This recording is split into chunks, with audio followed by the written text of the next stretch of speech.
वृश्चिक राशि वाले बंधुओं, आप सभी का बहुत बहुत स्वागत है आपके अपने वैदिक मंथन भिंड यूट्यूब चैनल में। तो वृश्चिक राशि वालों, सावधानी के साथ सुनिए। अगले 3 से 5 दिनों में इन 3 कार्यों को भूल कर भी मत करना। ये 3 काम आपको बुरी तरह से बर्बाद कर देंगे और सबसे बड़ी बात कि आपके दरवाजे पर आई हुई बरकत, खुशियां, दैवीय कृपा आपके दरवाजे से ही वापस लौट जाएगी, आपको पता भी नहीं चलेगा। बंधुओं, आपकी राशि में, आपकी कुंडली में बन चुका है एक बहुत ही विशेष योग। गुरु जो अस्त थे, 12 जून से अस्त चल रहे थे, 9 जुलाई को वे उदित हो चुके हैं।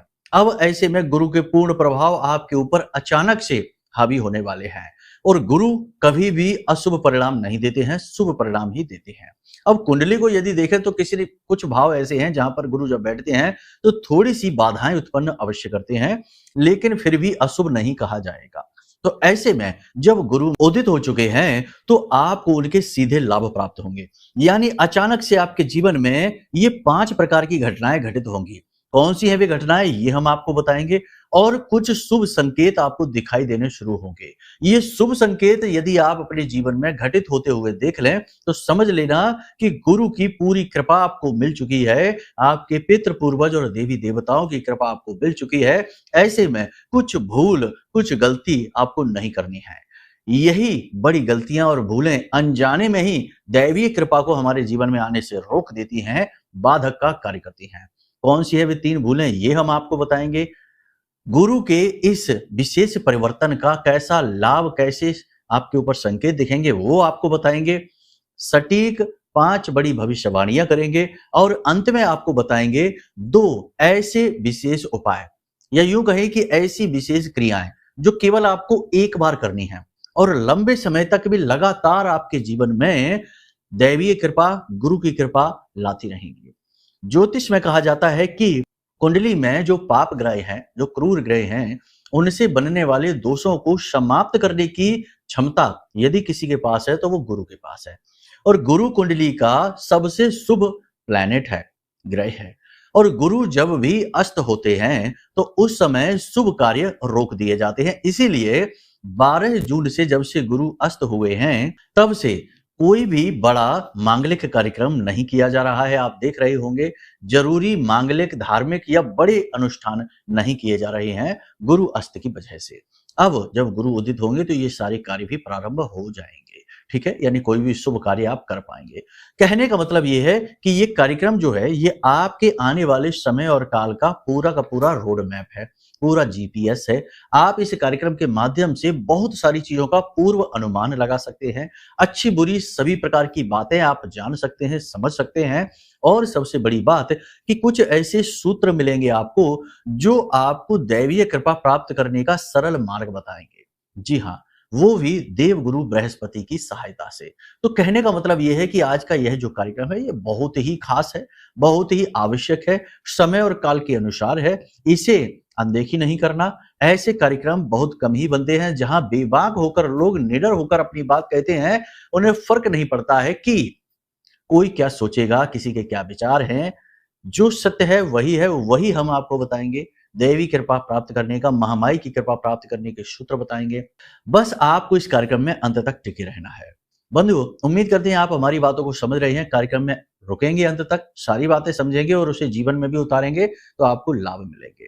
तो चलिए बंधुओं, महामाई को याद करते हुए पूरे भाव के साथ कमेंट बॉक्स में लिख डालिए कि जय मां भद्रकाली, कृपा करो। महामाई ने निश्चित तौर पर आपके ऊपर कृपा की है, आपको विशेष तौर पर चुना है, तभी ये कार्यक्रम बिल्कुल समय पर आपके पास पहुंचा है। अब बस इसके ज्ञान को आपको धारण करना है, ठीक है। आपके अंदर इसकी पात्रता अवश्य ही है। यदि माई के लिए भाव मन में सचमुच में बहुत गहरा है तो कमेंट बॉक्स में ये भी लिखिए कि मैं भी माई के परिवार का हिस्सा हूं। बड़े सौभाग्य की बात है कि महामाई के परिवार का हिस्सा बनने का अवसर आपको मिल रहा है, ठीक है। तो चलिए बंधु, लिखिए, उसके बाद अब आगे बढ़ते हैं। अब ध्यान से सुनिए। प्यारे मित्रों, हमारे अत्यंत प्रिय और परम पूज्य अमिताचार्य जी के पास माँ बगलामुखी और माँ भद्रकाली की साधनाओं का वर्षों का अनुभव है और माता रानी की इनके ऊपर पूर्ण कृपा और सिद्धि है। आचार्य जी ने अपने सटीक कुंडली विश्लेषण और श्रेष्ठतम उपायों के माध्यम से हजारों लोगों के जीवन को खुशियों से भरा है। आचार्य जी का कुंडली विश्लेषण और उपाय करवाने का तरीका इतना अद्भुत है कि जीवन के हर एक दुख और कष्ट का कारण जड़ से ही समाप्त हो जाता है। फिर समस्या चाहे जैसी भी हो, कर्जा बहुत बढ़ गया हो, व्यापार चल नहीं रहा हो, बीमारियों में आप बर्बाद हो चुके हो, रिश्तों में प्रेम समाप्त हो चुका हो, या फिर नौकरी ही ना मिल रही हो, विवाह में देरी होती हो, कैसी भी समस्या हो, इन समस्याओं का कारण क्या है, कौन सी महादशा परेशान कर रही है, कौन सा दोष लगा हुआ है, सब कुछ आचार्य जी इतना सटीक बताते हैं कि वर्षों वर्ष के दुख कुछ ही दिनों में समाप्त हो जाते हैं। अगर आपके जीवन में भी कोई ऐसी संकट की घड़ी है तो यही सही समय है जब आप पूज्य आचार्य जी के हाथों से अपनी कुंडली का विश्लेषण करवाएं और वर्षों से चल रहे दुखों और संकटों के इस चक्र से बाहर निकल जाए। प्यारे मित्रों, अभी वीडियो में दिए गए नंबरों पर फोन करिए और अपनी कुंडली का श्रेष्ठतम आकलन करवा डालिए। जिंदगी बदलने का यह सबसे बड़ा मौका हाथ से मत जाने दीजिएगा। जय माई की, महामाई आपका कल्याण करे। गुरु का यह जो परिवर्तन होने जा रहा है, यानी कि गुरु उदित होने जा रहे हैं, इसका आपको कुछ संकेत दिखाई देंगे। कुछ शुभ और कुछ अशुभ संकेत भी हम आपको दिखाएंगे और हो सकता है कि कोई संकेत ही ना दिखे। ठीक है, पहले बात करते हैं कुछ संकेतों की। सबसे पहला संकेत कि अचानक से 9 तारीख के बाद आपके मन में धर्म के प्रति, अध्यात्म के प्रति, अपने पितृ पूर्वज माता पिता के प्रति भाव गहरे होने लगेंगे, अच्छे भाव मन में उत्पन्न होने लगेंगे और एक आप शांति और विश्वास को मन में महसूस करेंगे। बेशक जीवन में कष्ट हैं, बाधाएं हैं और मन में कंफ्यूजन है, यानी एक धुंध सी है, फिर भी कहीं ना कहीं अंतर मन में आपके एक दृढ़ विश्वास उत्पन्न होगा और मन में शांति का भाव भी महसूस आप करेंगे। और सबसे बड़ी बात कि आप चीजों को व्यवस्थित करना शुरू कर देंगे, यानी जो चीजें अस्त व्यस्त हैं, चाहे दिनचर्या हो, चाहे आपके रिश्ते नाते हो, चाहे तालमेल काम का बिगड़ा हुआ हो, स्वास्थ्य का बिगड़ा हो, सारी चीजों को आप व्यवस्थित करना शुरू कर देंगे। अगर ये आपके साथ होने लगा है तो समझिए कि ये जो गुरु का परिवर्तन हो रहा है, यानी गुरु उदित हो रही हैं, ये आपके लिए बेहद शुभ है। दूसरा संकेत कि यदि आप नौकरी बदलना चाहते हैं, यदि आप बेरोजगार हैं और रोजगार चाहते हैं, यदि आप अपनी ही नौकरी में मान सम्मान प्रतिष्ठा चाहते हैं, उच्च अधिकारियों से उनकी दृष्टि में आगे बढ़ना चाहते हैं, उनकी दृष्टि में नाम कमाना चाहते हैं, तो इसके भी अवसर आपको अचानक से मिलने शुरू हो जाएंगे। तो ये बहुत ही अच्छा शुभ संकेत है, यानी आगे बढ़ने का मौका। यदि ये आपको मिलता है तो समझिए कि ये गुरु का जो परिवर्तन है बड़ा शुभ है आपके लिए। तीसरा कि यदि आपके मार्ग में कुछ बाधा थी, जैसे आप कोई काम करना चाहते थे तो आपको समझ में नहीं आ रहा था कि किस प्रकार से इसमें आगे बढ़ें, क्या काम करें, ये भी समझ में नहीं आ रहा था, या फिर एक अनजाना डर भय आपको लगातार परेशान कर रहा था, आप रुके हुए थे, फंसे हुए महसूस कर रहे थे, तो अब अचानक से ये बाधा हटती हुई महसूस होगी, विश्वास मन में बढ़ता हुआ महसूस होगा और नए मार्ग खुलते हुए दिखाई देंगे। आपको कहने का मतलब यह है कि आपके माइंड में बिल्कुल क्लैरिटी आ जाएगी, आपको समझ में आ जाएगा कि आपको कैसे आगे बढ़ना है, क्या करना है। हो सकता है कि कोई आपका मार्गदर्शक आपको मिल जाए, कोई गुरु आपको मिल जाए, कोई आपका मित्र आपका गुरु बनकर आए। कहने का मतलब यह है कि देखो, संसार का नियम है, शास्त्रों का भी नियम है कि जो भी व्यक्ति ज्ञान देता है, हमें परेशानी से बाहर निकलने का मार्ग बताता है, मतलब अंधकार से प्रकाश की ओर ले जाता है, वह हमारा गुरु ही होता है। ठीक है, उसके लिए आदर भाव अवश्य रखना ही चाहिए। तो ऐसा कोई व्यक्ति आपके जीवन में आ सकता है। तो कहने का मतलब यह है कि आपके मार्ग की बाधा हटेगी, पथ प्रदर्शन होगा, माइंड में क्लैरिटी बढ़ेगी। अगर ये होता है तो समझिए ये बहुत ही शुभ है। अब इसी के साथ साथ कुछ नेगेटिविटी भी आएगी। कहने का मतलब यह, देखो हमें एक बात याद रखना, अगर कोई व्यक्ति आपसे सिर्फ ये कहे जा रहा है कि अच्छा ही अच्छा, अच्छा ही अच्छा, अच्छा ही अच्छा, तो मतलब कहने का यह है कि वहां कुछ ना कुछ गड़बड़ है, मिलावट है, क्योंकि इस संसार में कुछ भी एक सार नहीं है, सब में द्विअर्थी भाव होता है। जैसे दिन है तो रात्रि है, जैसे काला है तो सफेद है, इसी प्रकार देवता हैं तो दानव भी है। ठीक है, तो कहने का मतलब यह है कि जब सकारात्मकता आती है तो उसके साथ कहीं ना कहीं नकारात्मकता भी आती है। अब गुरु की ही बात कर लेते हैं। जैसे गुरु जो होते हैं वो बहुत ही शुभ होते हैं। कुंडली में अगर गुरु जो है ना, वो बहुत ही शुभ फल देते हैं, कभी अशुभ फल नहीं होते। गुरु का कोई शत्रु भी नहीं होता है, जैसे ग्रहों में भी मित्र शत्रु का भाव होता है, तो गुरु का कोई शत्रु भी नहीं होता। गुरु किसी से शत्रुता नहीं मानते हैं, ठीक है। शुक्र का आंशिक स्वभाव जरूर होता है गुरु से थोड़ी सी शत्रुता मानने का, लेकिन गुरु शुक्र से भी शत्रुता नहीं मानते हैं। फिर भी गुरु का कुछ भावों में बैठना जातक के लिए नेगेटिव फल दे सकता है, ठीक है। सप्तम में बैठेगा तो विवाह में देरी कराएगा, छठे में बैठेगा तो विवादों में उलझाएगा, लग्न में बैठेगा तो जातक के बनते काम बिगाड़ भी सकता है। और ऐसा इसलिए होता है क्योंकि गुरु सत अभिमान कारक होते हैं, यानी जातक को अपने ज्ञान, अपनी बुद्धि, अपनी नॉलेज का ही अभिमान होने लगता है और वह इसी की वजह से दूसरों पर हावी होने की कोशिश करता है। तो कहने का मतलब यह है कि हर एक पॉजिटिव चीज का नेगेटिव साइड भी होता है, उसकी अनदेखी हम नहीं कर सकते। यदि हम करेंगे तो हम खुद अपने बनाए हुए इस जाल में फंस जाएंगे, मतलब कि गड्ढे में गिर जाएंगे। तो नेगेटिव साइड क्या रहेगी, ध्यान से सुनिए। सबसे पहली नेगेटिव साइड कि आप लोगों से तर्क वितर्क और कुतर्क में ज्यादा उलझेंगे। मतलब कहने का यह है कि कोई आपसे कुछ कहेगा, अगर वो बात फालतू ही क्यों ना हो, आपको उलझाने वाली ही क्यों ना हो, आपको उकसाने वाली ही क्यों ना हो, तब भी आप उसका जवाब दिए बिना नहीं रह पाएंगे।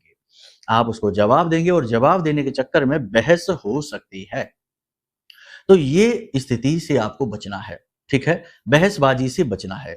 दूसरा कि आपके अंदर कॉन्फिडेंस यानी आपके अंदर विश्वास अति विश्वास में भी बदल सकता है, यानी ओवर कॉन्फिडेंस में भी बदल सकता है। इस चक्कर में आप गलत जगह पैसे निवेश कर सकते हैं, तो सावधान रहना है। विश्वास और अति विश्वास में बहुत ही बारीक सा अंतर है, भेद है, इसे जानना बहुत आवश्यक है। स्व आकलन से स्व अर्थी बनते हुए यानी स्वार्थी बनते हुए, स्व आकलन करते हुए आप इसे समझ पाएंगे, लेकिन इसके लिए आपको निष्पक्ष होना होगा, पूर्ण पारदर्शी होना पड़ेगा, ठीक है।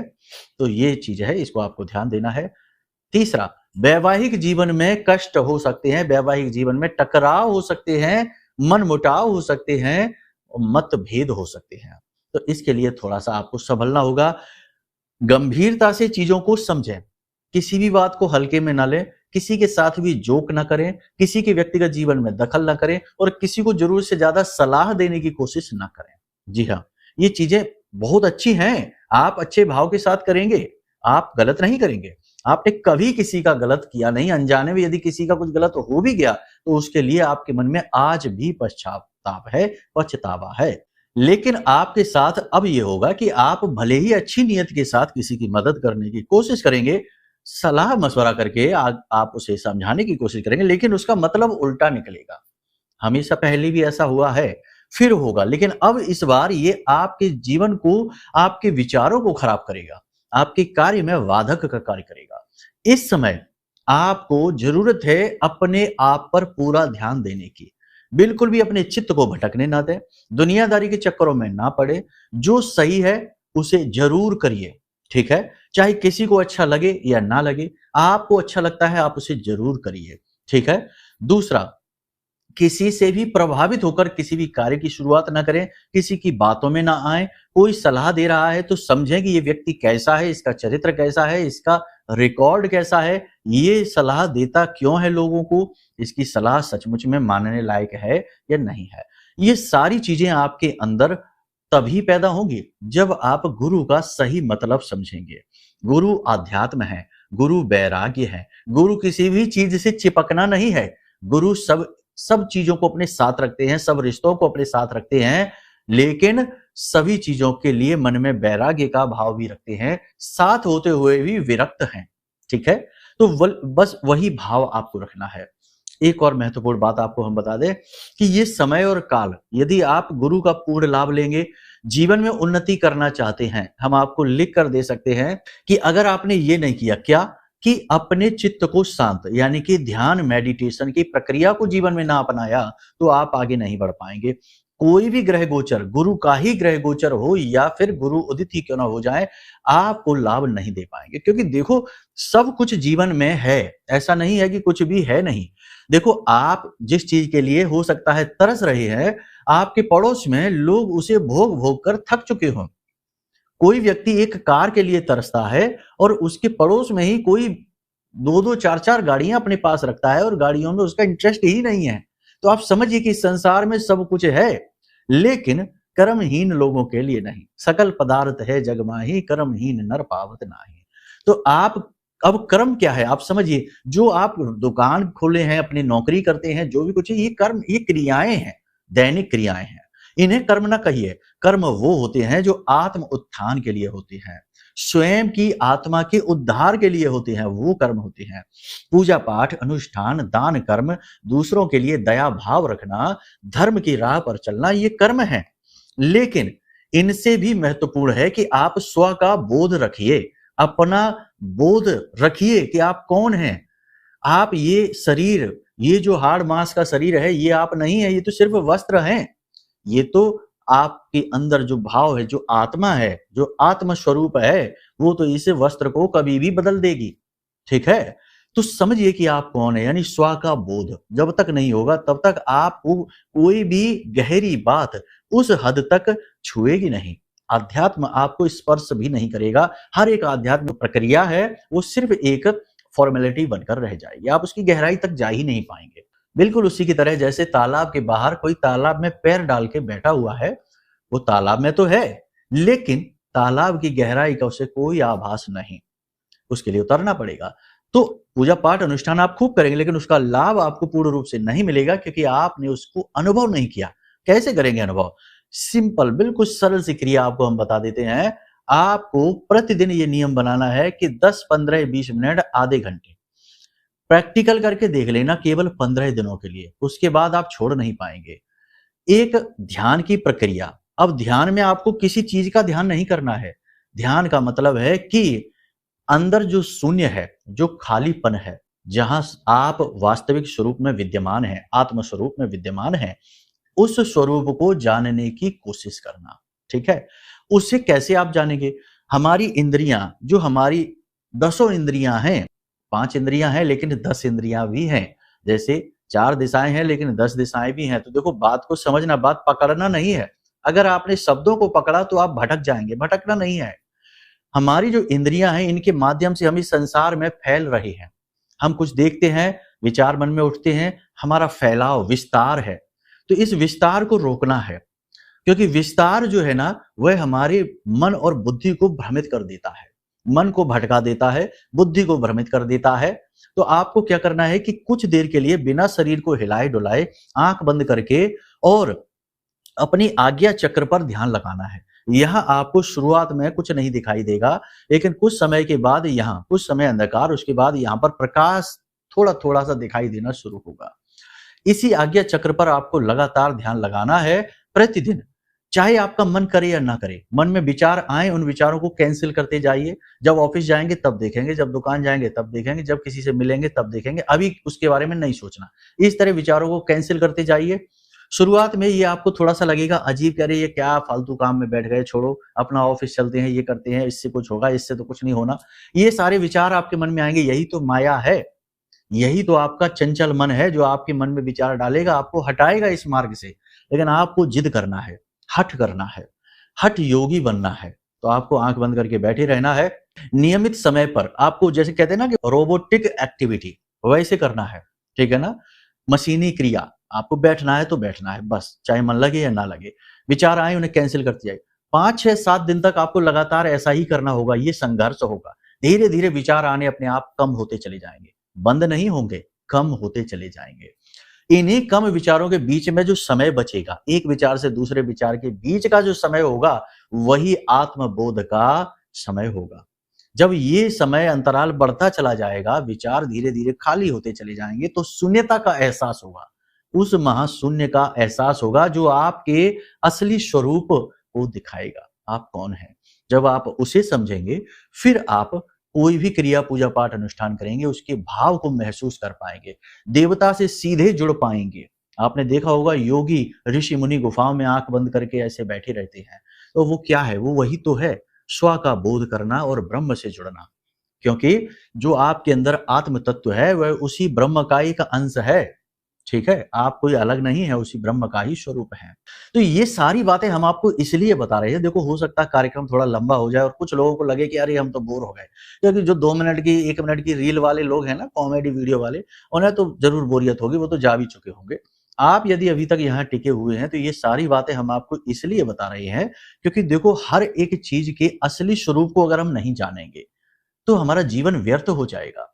हम बस इसी खींचतान में लगे रहेंगे, कभी कुछ व्यवस्था बिगड़ी उसे बनाने में लगे, कभी बनी हुई व्यवस्था को सुचारू चलाने में लगे। हम बस इसी उधेड़-बुन में लगे रहेंगे और एक दिन अंत हो जाएगा।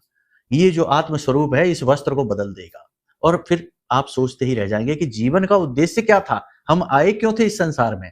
हमें क्यों भेजा गया था और क्यों वापस बुलाया गया? ये सोचते ही रह जाएंगे। तो कहने का मतलब ये है कि ये जीवन को सफल बनाने वाली क्रियाएं हैं। अब गुरु उदित हो रहे हैं इसलिए ये बातें हम आपको बता रहे हैं, ठीक है? क्योंकि गुरु मतलब ज्ञान और कोई सामान्य ज्ञान नहीं कि मोबाइल चलाना सीख लिया, कंप्यूटर चलाना सीख लिया, कार चलाना सीख लिया, ये ज्ञान नहीं। गुरु है स्व का बोध यानी आत्मज्ञान, ब्रह्म ज्ञान, गहरा ज्ञान, समझ चीजों की, ठीक है? तो ये है। तो ये चीजें हमने आपको बताई। इस क्रिया को आप करके अवश्य देखिए। देखो नहीं किया है तो करके शुरू करके देखिए। 15 दिन का प्रयोग करके देखिए, उसके बाद आप खुद छोड़ नहीं पाएंगे, इस बात की हम गारंटी देते हैं। आपको आनंद आने लगेगा, ठीक है? और आनंद का कोई अपोजिट नहीं है, विपरीत नहीं है। आनंद के बाद परम आनंद है, ब्रह्म आनंद है। लेकिन जो चीजों से हमें मिलता है, दुनिया से हमें मिलता है, वो सुख है और सुख का अपोजिट है, उल्टा है दुख। यानी सुख मिलेगा तो दुख पीछे जरूर है, ये याद रखना। कहीं से सुख मिल रहा है तो कल को वहीं से दुख भी मिलेगा। लेकिन आनंद यदि मिलना शुरू होगा स्व के बोध से, ब्रह्म के बोध से, तो उसका कोई ऑपोजिट नहीं है, ठीक है? तो ये क्रियाओं को करके देखिए। अब हम आपको बताते हैं कि कौन सी है वो गलतियां जो आपको नहीं करनी है। सबसे पहली गलती, किसी महिला का अपमान नहीं कर देना। महिला स्त्री तत्व है, पूजनीय है, शक्ति का स्वरूप है। जो भी व्यक्ति महिला का अपमान करता है उसके पास देवताओं की कृपा कभी नहीं होती, किसी कीमत पर नहीं होती है। खास तौर से जो अपनी जीवन संगनी का, अपनी धर्म पत्नी का अपमान करता है। याद रखिए, देखिए हर रिश्ते का नाम है, लेकिन जो जीवन संगनी है उसके रिश्ते के नाम के साथ धर्म लगा हुआ है। धर्म पत्नी, ठीक है ना? अर्धांगनी, आपके आधे भाग की मालकिन। तो अगर आप उनके साथ अपमान करेंगे, उनका अपमान करेंगे, उनके साथ दुर्व्यवहार करेंगे, तो आपके ऊपर कभी भी देवताओं की कृपा तो नहीं होगी, पहली चीज, ठीक है? दूसरा, अभद्र भाषा का प्रयोग भूलकर भी नहीं करना। इससे आपका बुध खराब हो जाता है, शुक्र खराब हो जाता है और जिसका बुध खराब हुआ उसका काम धंधा व्यापार तो नहीं चलेगा, कामों में रुकावट जरूर आएगी, हर हालत में आएगी, काम बनेंगे नहीं। तीसरा, बिना सोचे समझे कहीं इन्वेस्टमेंट मत कर देना।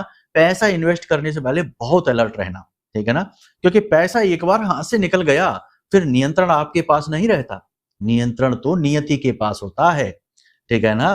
देखो पैसे के मामले में कितनी अच्छी अच्छी बातें शास्त्रों में पढ़िए, ज्ञान की बातें पढ़िए, है ना? पुस्तकस्था तुया विद्या पर हस्तगतं धनम कार्यकाले समुत्पन्ने नसा विद्या न तद्धनम। हाथ में निकला हुआ, हाथ से निकला हुआ पैसा किसी काम का नहीं है, ठीक है? जैसे पुस्तक में पढ़ी हुई विद्या किसी काम की नहीं है जब तक कि आप पन्ने पलटे ना, पढ़े ना, ठीक है? तो बिना सोचे समझे इन्वेस्टमेंट नहीं करनी, पहली चीज। अब एक और बात आपको बता दें कि भूल से भी धर्म का, भगवान का, माता पिता का, पितृ पूर्वजों को कोसना नहीं है, अपमान नहीं करना है, गलत भाषा शैली का इनके लिए प्रयोग नहीं करना है। इसी के साथ साथ कोई व्यभिचार नहीं करना है, जैसे कि जुआ, शराब, सट्टेबाजी, मांसाहार, अगले 5 से 7 दिन भूल कर भी नहीं करना है। हम तो ये कहेंगे कि आजीवन ही ना करिए, ठीक है ना? किसी का शरीर खाकर, मांस खाकर आपको सुख कैसे मिल सकता है?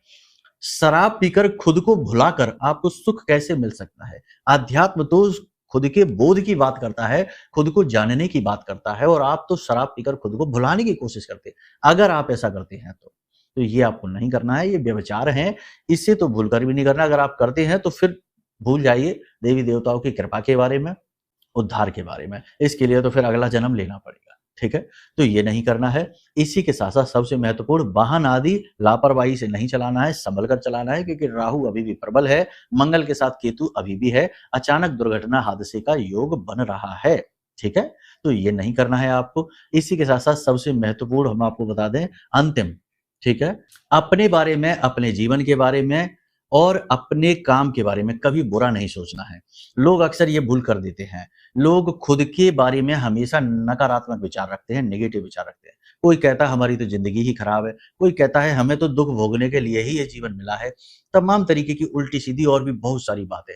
आप जैसा बोलेंगे वैसे ही आपके विचार हो जाएंगे, और जैसे आपके विचार होंगे वैसा ही आपका जीवन हो जाएगा। यत पिंडे तत् ब्रह्मांडे, जैसी मन स्थिति वैसी ही परिस्थिति। तो आप अपने बारे में जितना हो सके उतना पॉजिटिव रहिए। देखिए, परिस्थिति चाहे जैसी भी हो जीवन में, बदलते देर नहीं लगती है, लेकिन आप अपनी मन स्थिति क्यों खराब कर रहे हैं? मान लीजिए परिस्थिति जो है वो वातावरण है आसपास का जो गंदा है, मैला है, और मन स्थिति आपका घर है। तो जब घर बाहर का वातावरण गंदा है, मैला है, तो क्या आप अपने घर में भी कचरा लाकर रख लेंगे? नहीं। घर के कचरे को तो आप साफ करेंगे, घर को तो साफ रखेंगे, बाहर जो गंदगी है सो बनी रहे, घर में क्यों गंदगी रखेंगे? ऐसे ही आपका मन जो है वो आपका घर है, उसमें आप नकारात्मक और उल्टे सीधे विचार रखेंगे तो मन में भी गंदगी आ गई। जीवन में तो मान लिया कि मुसीबतें हैं, गंदगी है, परेशानी है, आज नहीं तो कल वो साफ हो ही जाएगी। लेकिन मन में एक बार गंदगी का वास हो गया और वो रास आने लग गई आपको, तो वो कभी नहीं निकलेगी। उसके लिए तो फिर अगला जन्म, यानी ये जन्म खराब हो गया। ठीक है, मन कुरूप हो गया, मन खराब हो गया। तो उम्मीद करते हैं सारी बातें आपने समझ ली हैं। अब यदि आपको कोई विशेष साधना चाहिए, माई की सेवा चाहिए, जैसे कि माई का रक्षा कवच चाहिए, चालीसा पाठ चाहिए, आरती है, फोटो है, तो आप व्हाट्सएप नंबर है, इन पर फोन करिए, मैसेज करिए, आपको हम ये चीजें मुफ्त में भेजेंगे। पीडीएफ और फोटो के रूप में आपके व्हाट्सएप नंबर पर पहुंचेंगी। ठीक है, पते पर नहीं, क्योंकि पते पर पहुंचाने में खर्चा बहुत होगा, इतना धन नहीं है हमारे पास। ठीक है। दूसरा कि यदि आपकी जीवन की कुछ ऐसी विशेष समस्याएं हैं जिनसे मुक्ति नहीं मिल पा रही है, तो जरूर कुंडली में कोई ऐसा दोष बना है जिसे हटाना बेहद आवश्यक है। नहीं हटेगा तो निश्चित तौर पर आपको कष्ट मिलेगा। कोई ताकत दुनिया की रोक नहीं सकती, क्योंकि वो आपका प्रारब्ध है, पिछले जन्म का कोई कर्म है। अब या तो उसे भोग कर काटिए या उपाय करके उसे शांत कर दीजिए। दो ही तरीके हैं। ठीक है, जैसे कहीं आग जल रही है तो या तो उस आग में जलकर उस आग को बुझने का इंतजार करिए, या फिर कुछ ऐसी क्रिया करिए, पानी डालिए जिससे वो आग ही बुझा दीजिए। समझ में आ रही हैं आपको बातें? बिल्कुल साधारण तरीके से समझाते हैं। जितनी हमारी बुद्धि है, जितनी माई की कृपा है, उस आधार पर समझाने की कोशिश करते हैं। जिनको अच्छी लगती है वो तो हमारी बात समझते हैं, मानते हैं, और कुछ लोग हैं जो अपनी दुर्बुद्धि भी दिखाते हैं। खैर, माई जाने, माई का काम, उनका कर्म। उम्मीद करते हैं सारी बातें आपने समझ ली हैं, इन्हें जीवन में उतारिए और जीवन में एक नई उन्नति, एक नए मार्ग को खोलिए अपने लिए। ठीक है, चलिए बंधु, आज के इस कार्यक्रम को यहीं विराम देते हैं। हमेशा हंसते रहिए, मुस्कुराते रहिए, सकारात्मक रहिए, हर हाल में रहिए। माई आपके ऊपर कृपा जरूर करेंगे। प्रेम से बोलिए जय माई की। हमारे प्रिय और परम पूज्य आचार्य जी ने अपनी साधनाओं के अनुभवों पर आधारित शक्तिशाली उपाय और क्रियाओं के माध्यम से हजारों लोगों के जीवन को पूरी तरह से बदला है। आचार्य जी के द्वारा बताया गया हर एक उपाय इतना सटीक और कारगर होता है कि जो भी इसे पूरे भाव के साथ कर लेता है उसे साक्षात महामाई की कृपा और आशीर्वाद प्राप्त हो जाती है। इसलिए निसंकोच इन उपायों को पूरे भाव के साथ करिए, आपका कल्याण होगा। जय माई की।